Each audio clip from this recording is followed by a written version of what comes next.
समाजवादी पार्टीचे आमदार अबू आझमी यांनी काल सोलापूरमध्ये वारकऱ्यांबद्दल वादग्रस्त असं विधान केलं आणि त्याचे पडसाद जे आहेत ते आता सोलापूरमध्ये उमटताना आपल्याला पाहायला मिळत आहेत। खरं तर अबू आझमी यांनी वारीमुळे रस्ता जाम होता अशा पद्धतीचं विधान केलं आणि ज्यावेळेस नमाज पडला होता तर त्याला विरोध केला होता अशा पद्धतीचं त्यांचं वक्तव्य होतं आणि त्याच्या विरोधात आता सोलापूरमध्ये अखिल भाविक वारकरी मंडळ जो आहे तो रस्त्यावर उतरल्याचं चित्र आपल्याला पाहायला मिळते। खरं तर सोलापूर मधील भारतरत्न डॉक्टर बाबासाहेब आंबेडकर चौकामध्ये या ठिकाणी वारकरी जे आहेत ते टाळ वाजून या वक्तव्याचा निषेध करण्यासाठी या ठिकाणी जमले आहेत। आपल्यासोबत सुधाकर महाराज आहेत। महाराज काय सांगाल? खरं तर अबू आझमीनं ज्या पद्धतीचं वक्तव्य केलं त्यामुळे संपूर्ण महाराष्ट्रात नव्हे तर देशभरातील वारकरी भाविक जो आहे तो दुखावला गेलेला आहे। कशा पद्धतीने तुम्ही तुमच्या भावना व्यक्त करता?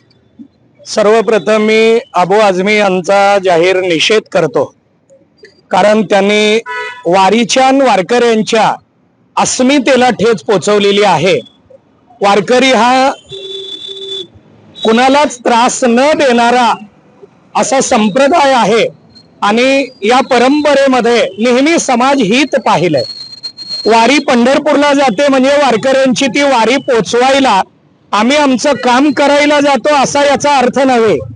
वारीच्या माध्यमातून प्रत्येक गाव प्रत्येक खेड्यामध्ये जाताना त्या मार्गावरच्या गावामध्ये स्वच्छतेचा संदेश, आरोग्याचा संदेश, पर्यावरणाचा संदेश, संस्काराचा संदेश देत ही वारी पंढरपूरला पोहोचते। ही वारी कळली पाहिजे। अबू आझमींना वारी कळणार नाही यात नवलच नाही, तेवढी पात्रता लागते। त्यांना इस्लाम तरी कळलाय का इथं प्रश्नचिन्ह आहे। राजकारणासाठी त्यांनी फक्त याचा भांडवल केलेलं आहे, परंतु भांडवल करत असताना सुद्धा कशाचं करावं याचा विचार त्यांनी केला पाहिजे। आणि म्हणून इस्लाम धर्मामध्ये बाहेरच्या देशामध्ये सुद्धा आपली प्रार्थना रस्त्यावर करू नये अशी बंदी आहे, पण ते भारतामध्ये त्या अनुषंगाने वक्तव्य करायला लागलेले आहेत। वर्षभरामध्ये मुस्लिम बांधवांकडून अनेक ठिकाणी रस्त्यावर त्यांचे सण साजरे केले जातात, त्याला कधी कोणाचा विरोध झाला नाही। त्याच्याशिवाय वारीमध्ये सुद्धा मुस्लिम बांधव चालत असतात, त्यांना ही वारी माहिती आहे।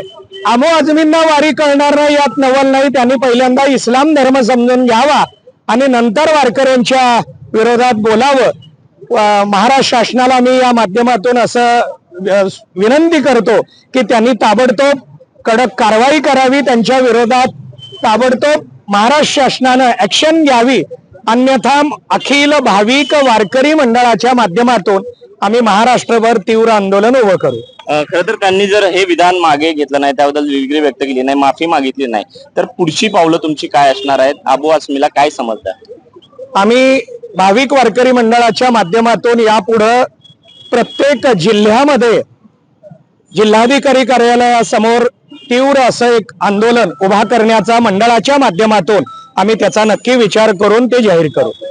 नक्कीच आपण बघू शकताय की अबू आझमींच्या या विधानाबद्दल अखिल भाविक वारकरी मंडळ आक्रमक झालेलं आहे आणि त्यांनी जर हे विधान मागं नाही घेतलं तर महाराष्ट्रातील प्रत्येक जिल्हाधिकारी कार्यालयाच्या ठिकाणी आम्ही आंदोलन करू अशा पद्धतीचा इशारा या ठिकाणी अखिल भाविक वारकरी मंडळानं दिल्याचं आपल्याला पाहायला मिळत आहे।